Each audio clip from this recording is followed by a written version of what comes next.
आता पुन्हा एकदा महाराष्ट्र आणि कर्नाटकमध्ये सीमावादाच्या प्रश्नावरून तणाव निर्माण होण्याची शक्यता आहे।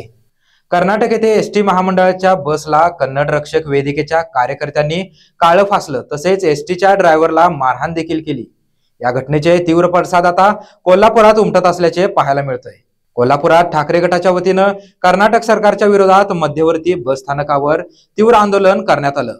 यावेळी ठाकरे गटाच्या वतीनं कर्नाटक बस अडवण्यात आल्या होत्या। यामुळे काही काळ मध्यवर्ती बस स्थानकावर तणावाचे वातावरण निर्माण झाले होते। कर्नाटकामध्ये चित्रदुर्गला महाराष्ट्राची एसटी अडवली आणि कन्नड विधिका रक्षक संघटनेनं त्या ड्रायव्हरला काळं लावलं, संपूर्ण एसटीला काळं फासलं।